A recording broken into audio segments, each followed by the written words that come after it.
Assalamualaikum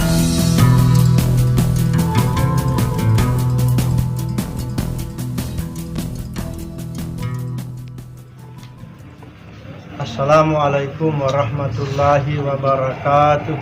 Waalaikumsalam warahmatullahi wabarakatuh. Innal hamdalillah nahmaduhu wa nasta'inuhu wa nastaghfiruh. Wa na'udzu billahi min shururi anfusina wa min sayyiati a'malina. May yahdihillahu fala mudhillalah wa may yudlilhu fala hadiyalah. Asyhadu an la ilaha illallah wahdahu la syarikalah. Wa asyhadu anna Muhammadan abduhu wa rasuluh. Allahumma salli wa sallim ala nabiyyina Muhammadin wa ala alihi wa ashabihi wa man tabi'ahum bi ihsanin ila yaumiddin. A'udzu billahi minasyaitonir rajim. Bismillahirrahmanirrahim. Ya ayyuhalladzina amanu hal adullukum ala tijaratin tunjikum min adzabin alim.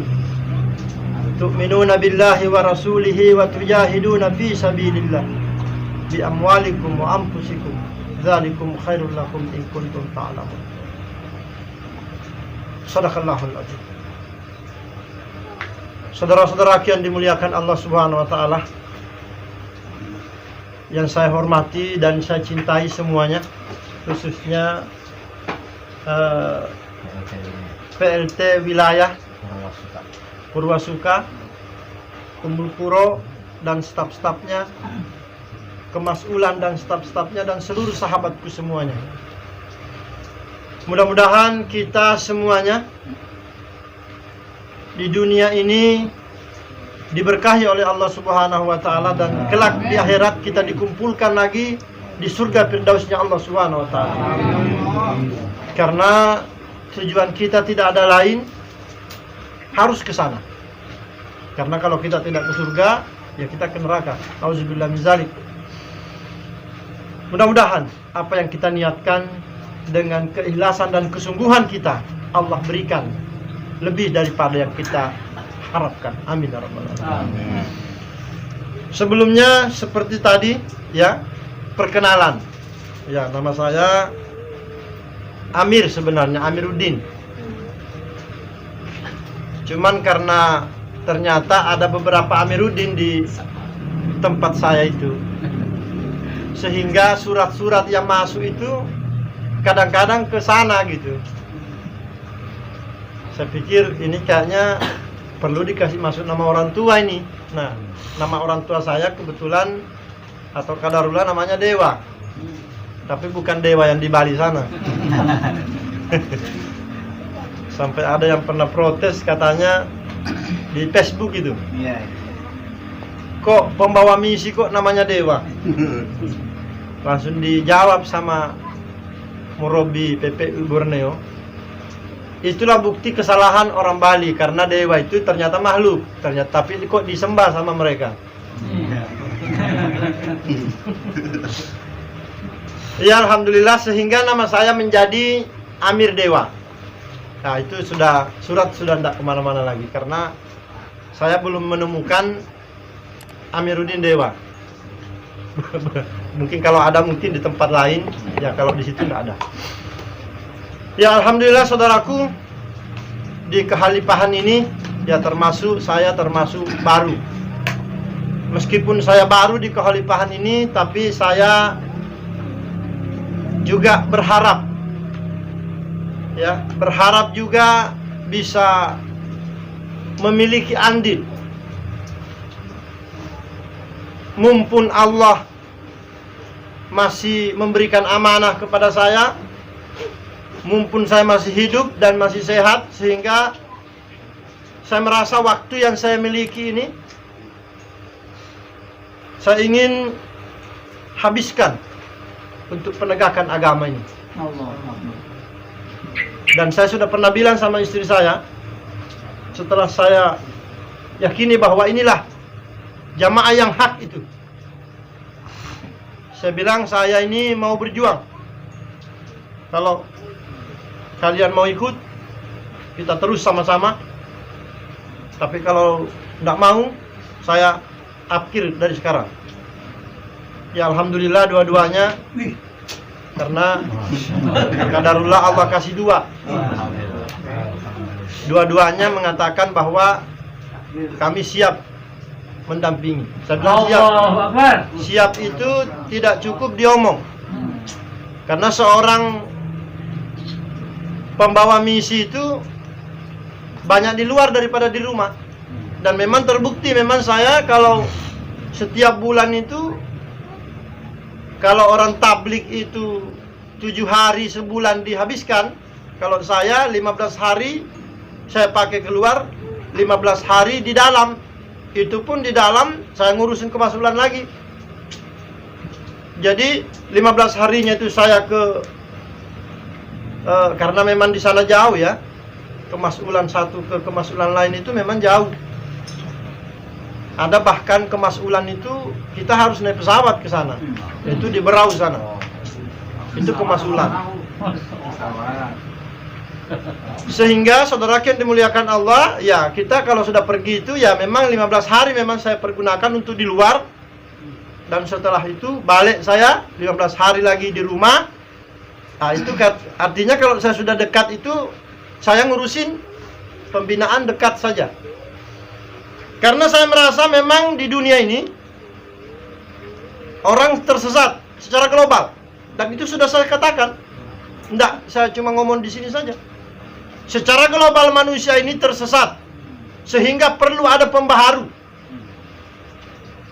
Ya, kita tidak boleh ragu dalam hal ini, bahwa tidak mungkin Allah mengutus seorang Rasul. Maksud saya sebelumnya, kalau keadaan itu benar, tidak mungkin. Karena keadaan sudah jahiliyah, sehingga Allah utus seorang Rasul. Nah kemudian kehalifahan juga sudah selesai. Datanya ada, bahwa tahun 1924 sistem Islam itu tertutup dan pasti akan bangkit lagi. Nah ketika kemunculan kekhalifahan itu pasti tersesat manusia. Karena kalau tidak tersesat, untuk apa ada khilafah? Maka bisa dipastikan bahwa seluruh dai yang ada itu dalam keadaan tersesat. Sehingga saya merasa ilmu yang sedikit ini, saya merasa harus tampil menerangkan ini. Dan itu mereka sadari. MUI di Balikpapan, MUI di Kalsel, di Kalteng, di Tarakan, itu semua sudah kita ajak diskusi. Dan semua mengakui bahwa yang Ustadz perjuangkan itu adalah sesuatu yang berat. Itu yang di Tarakan ngomong begitu sama saya. Yang Ustadz akan perjuangkan ini adalah sesuatu yang berat. Tapi saya salut, karena saya pikir sudah tidak ada mujahid di dunia ini. Saya salut sama antum. Cuma antum harus ketahui, antum akan berhadapan dengan sesuatu yang besar. Saya bilang ujung dari perjuangan saya ini paling cuma kematian. Bagi saya kematian, jangankan besok, sekarang kalau mau, tidak ada masalah. Itu saya sudah nyatakan sama beliau. Itu saya nyatakan, itu setelah saya yakini bahwa inilah jamaah yang hak. Ikhwani fillah rahimakumullah. Ya, tadi belum selesai perkenalannya tadi. Ya, 15 hari saya balik lagi. Nah, kemudian alhamdulillah begitulah setiap harinya. Ya, karena memang saya termasuk pengangguran memang. Kerjaan saya itu tidak perlu lama-lama. Jadi hanya mengambil barang, menerima barang, saya bagi paling 10 hari, paling lama 7 hari sudah beres. Jadi 20 hari saya memang nganggur. Jadi ikhwan fillah rahimakumullah, sampai hari ini saya dikaruniai Allah Subhanahu wa taala anak 11 dari 3 rahim. Jadi saya pernah punya istri 3. Istri pertama saya itu anaknya 3, perempuan semua. Istri kedua saya anaknya 5, 4 laki-laki, 1 perempuan. Istri ketiga saya itu anaknya 3 perempuan lagi. Jadi istri pertama minta cerai, tinggal yang 2, kedua dan ketiga. Ya saya memang tidak pernah menginginkan perceraian, Karena saya sering bilang sama perempuan bahwa kamu tidak akan janda kalau saya yang ceraikan. Tapi kalau kamu sudah tidak suka sama saya, pasti kamu janda. Karena bagi saya, laki-laki itu meskipun model begini, tapi harganya tinggi. Kalau perempuan tidak mau, saya lebih-lebih tidak mau. Nah, itu prinsip saya kepada perempuan. Ikhwani fillah rahimakumullah. Beginilah kehidupan kita, ya, yang mana saya ditempatkan oleh Allah Subhanahu wa taala. Tentu saja dengan proses-proses, tapi saya merasa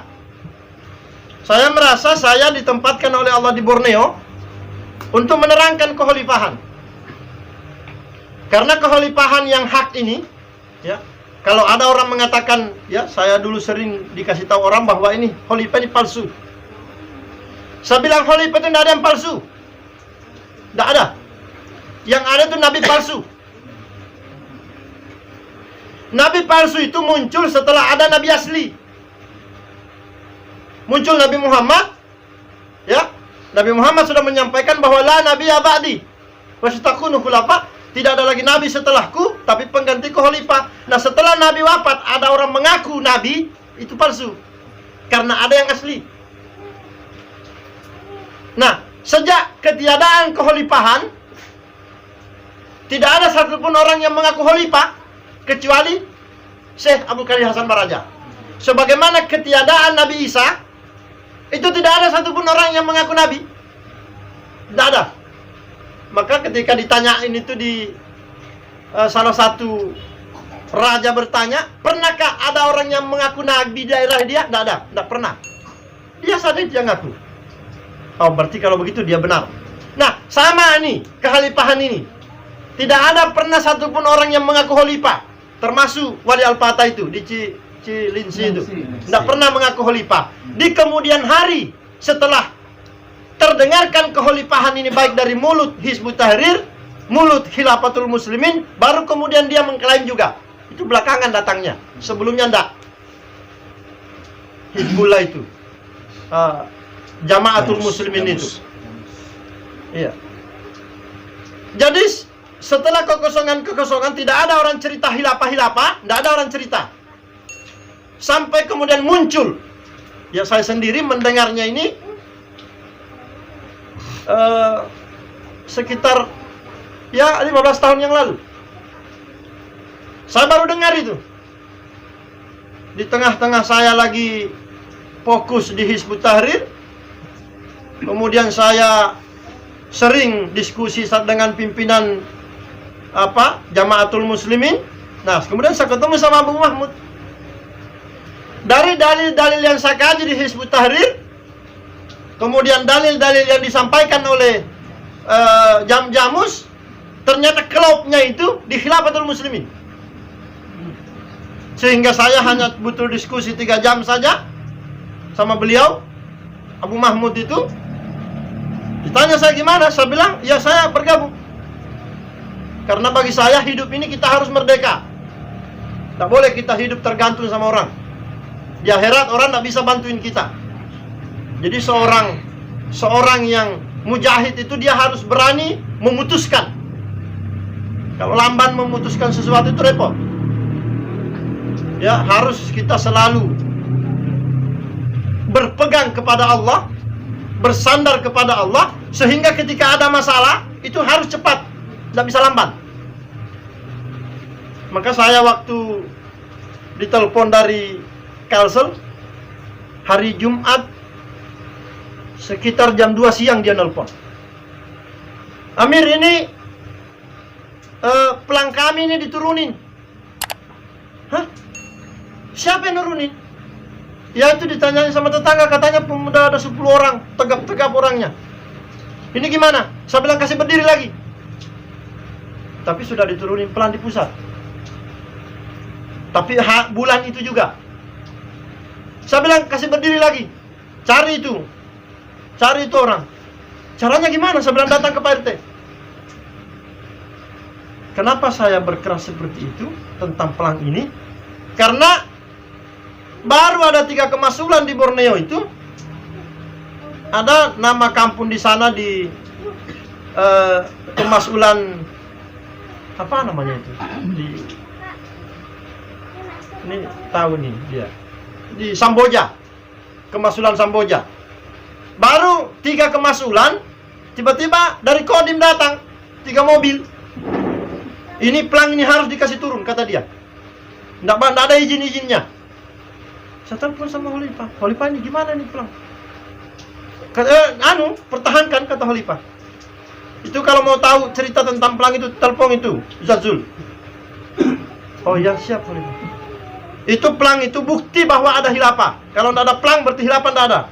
Saya tutup, ya Khalifah doakan Khalifah kami. Saya telepon Ustaz Zul. Kata Ustaz Zul, saya itu dikasih tahu sama Khalifah bahwa kalau ada yang mau turunin pelang itu diparangin. Sampai keruh. Berarti saya secara tidak langsung disuruh parangin orang ini. Bahasa isyarat yang saya tanggap. Berarti bagi saya pelang itu memang sangat tidak main-main. Saya kasih tahu, cari itu orang. Ternyata karena dia di sana juga orang orang yang memang juga berani juga, kemasulan yang terbaru di Kalsel itu, yang orang yang baru ada di Facebook saya kasih masuk itu, orang dari itu mantan di sana Timur Tengah sana apa namanya itu, di Pakistan ya, Afgan. Sehingga dia cari itu sampai datang ke RT itu, masa Bapak tidak tahu itu semua itu orang? Oh sudah Pak Ustadz, minta maaf, nanti kami berdirikan lagi. Jadi diberdirikan sampai RT itu di sana. Tadinya saya bilang kalau ketemu suruh dia kasih berdiri, kalau dia tidak mau tempeleng dia di situ. Kurang ajar, saya bilang kok pelang ini yang tidak ada gangguin kok. Padahal itu sebenarnya polisinya itu pernah ke rumah sudah, waktu sudah turunin di pusat ini. Langsung besoknya 2 hari mungkin datang polisi. Ini Pak Ustadz, ini pelang ini kan di pusat kan pelang turun. Ini gimana nih Pak Ustadz? Saya bilang jangan samakan di sana sama di sini, lain di sini. Kalau memang Bapak mau kerja, kalau memang Bapak merasa tidak ada kegiatan, Bapak itu di terminal banyak sabu-sabu, Bapak pergi tangkapin itu semua. Jangan yang sudah bagus begini digangguin. Oh iya Pak Ustadz. Alhasil ya diskusi-diskusi dia mengalihkan ke lain sudah. Karena dipikir mungkin ya saya memang mau tahu kalau dilarang ini, pelang ini dilarang, mana pelarangannya? Saya bilang kalau sempat dia mengatakan begini saja Pak Ustadz, turunkan saja dulu, nanti baru dikasih naik lagi. Oh saya bilang keliru. Harusnya nanti kalau jelas salah baru dikasih turun. Bahkan saya bakar ini nanti. Saya enggak cuma kasih turun saja. Kalau memang ini salah tapi kalau enggak jangan. Ini bukti bahwa ada kehalifahan di sini. Kalau ini pelang tidak ada, repot ini. Sama kalau ada tukang urut, tidak ada pelangnya, repot nyari di mana ini kita nyari ini tukang urut kita ini lagi capek-capek. Tukang laundry harus ada pelangnya. Bukti ada. Jadi kalau ada orang kotor pakaiannya tidak ada istrinya, gampang. Oh itu ada laundry di situ. Ada orang mau cari tahu khilafah, gampang, ada pelangnya. Bapak terbantu dengan adanya ini pelang dan tidak mengganggu. Jangan kita hidup di negara yang damai ini, jangan kita bikin kacau. Karena setahu saya polisi itu pendamai. Jangan sampai kesannya nanti di masyarakat polisi itu sebagai pengacau. Jangan. Saya sudah cukup menghargai polisi.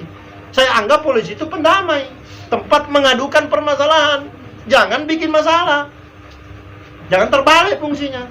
Ya alhamdulillah, diskusi-diskusi pulang. Ternyata beberapa setelah selesai di Bekasi ini ada apa namanya itu? Deklarasi, datang lagi. Pak Ustadz, ini ada program ini. Kami diperintahkan untuk ada deklarasi. Itu tiba-tiba muncul tuh ide itu. Ya maka tadi saya katakan itu harus sigap informasi ini. Nah tapi memang hanya dengan bersandar kepada Allah baru muncul itu informasi cepat. Kalau enggak lamban ini, bagaimana cara ini? Jadi saya langsung waktu dia mengatakan ini ada ini Ustaz, ini mau diomong begini-begini. Saya bilang ini kan pernyataan, deklarasi ini adalah suatu perjanjian sama dengan ini baiat ini. Perjanjian yang syar'i yang datang dari Rasulullah SAW adalah baiat ini. Kalau memang Bapak mau memang berikrar, atau berdeklarasi, kita deklarasikan ini. Kita kumpulin petugas-petugas itu, baru kita berdeklarasi yang ini. Nanti setelah selesai yang ini, baru kita bahas deklarasinya Bapak ini yang tidak ada pangkal ujungnya. Tidak jelas ayatnya mana, hadisnya mana. Dia entahlah kenapa petugas itu takut bayat. Saya juga heran. Mungkin karena dia belum siap taat atau bagaimana, wallahu a'lam, itu urusannya. Sehingga alhamdulillah qadarullah dia cerita lain. Karena itu memang saya perhatikan itu, ketika memang petugas itu yang barangkali yang belum siap taat, barangkali dia tidak mau lagi cerita itu, sehingga dia lari ke bawah. Ya, wilayah alhamdulillah dia tidak bisa ini selalu berdiskusinya selalu nyambung, jadi pulang dengan keadaan baik lah. Kemasulan ini yang semua dipengaruhi. Tuh. Setiap ada kemasulan yang melapor, itu saya bilang, gimana, saya harus ke sana apa bagaimana? Oh, enggak usah Mir. Karena saya pikir ini kalau ibarat jamaah ini, kalau ada yang luput dari kontrol, itu tak khawatir kita dimangsa sama serigala. Itu. Jadi memang ketika ada suatu musibah ini, memang kita selaku amir ini memang harus sigap. Maka saya itu kalau malam itu, motor itu selalu bensinnya penuh. Itu prinsip saya. Karena apa? Karena saya pikir perjalanan motor ini jauh ini, dan saya tidak, kalau ada telepon itu tidak bilang besok pagi. Itu dari dulu saya, alhamdulillah, saya diberi semangat oleh Allah dan senang saya dengan itu, diberi kesenangan. Masya Allah. Dengan seperti itu kan ada orang itu kayak berat kan? Itu kalau ada pekerjaan berat kita kerjain itu agak susah nanti. Jadi kerjaan itu saya menganggap pekerjaannya harus kita senang dulu. Perkara pahala itu ya kita serahkan kepada Allah, atau perkara gaji itu ntar dulu. Yang penting senang gak kita. Nah ini dakwah ini atau pergi melanglang buana ini saya senang. Allah beri saya kesenangan dengan itu semua. Sehingga saya selalu standby-kan itu apa-apa. Baik itu baju, dan istri saya juga memang alhamdulillah sudah paham dia bahwa kalau abinya itu kalau ada yang dia mau datangi, apa saja yang dia mau itu, baik mau menikah juga, dia sudah tahu, tidak bisa dihalang. Saya bilang, kau percuma aja menghalang-halang, tetap saya kerjain. Jadi saya minta saja kamu cukup ikhlas saja. Itu memang prinsip memang yang harus kita sebagai laki-laki itu harus kita pegang. Bahwa kita ini itu bukan melapor, tapi hanya maka pernah istri saya dulu protes. Coba itu Abi itu kalau nyampe di suatu tempat itu, coba itu kabarin kami sudah nyampe apa belum. Saya bilang terbalik. Di situ harusnya laporan kalau pagi. Laporan ke saya bahwa alhamdulillah anak-anak sehat, rumah dalam keadaan baik. Bukan saya yang harus laporan bahwa sudah nyampe. Kalau saya laporan ke bahwa sudah nyampe, pimpinannya sampean. Saya anak buahnya. Alhamdulillah. Itu juga ide juga muncul ketika ditanya itu juga. Tiba-tiba ada jawabannya. Majikan. Jadi kan umumnya kan kita laporan. Tapi saya pikir kayaknya tidak tepat. Kan memang kita ini kalau jalan ini ya biasa, orang yang pendakwah itu tahulah. Kita sudah nyampe itu langsung kita duduk begini sampai nanti diskusi sampai capek tidur. Bangun kita mau pergi ngisi lagi subuh, jadi tidak sempat telepon. Jadi yang kita harap itu pagi-pagi itu kita buka HP itu, oh alhamdulillah istri pertama sehat, anak-anak sehat, rumah aman. Oh berarti kita tenang. Itu tidak usah pagi-pagi, Pak ini beras habis. Tidak usah yang begitu itu dilaporin, tidak usah. Itu bikin menghilangkan konsentrasi dakwah. Kita mau ceramah sudah bagus settingannya di sini.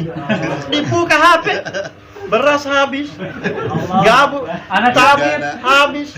Itu mas'ul itu yang harus sigap masalah begitu. Jangan saya yang dikasih tahu.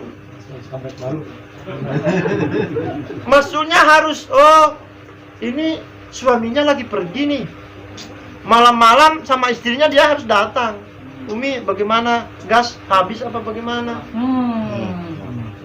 Jangan kita, belum lagi kita nanti mau diusir dari masjid sama orang, kamu nanti ngomong beras habis, ya kacau. Jadi memang harus bersinergi, harus bagaikan satu satu bangunan, saling menguatkan, saling mendukung, saling menopang.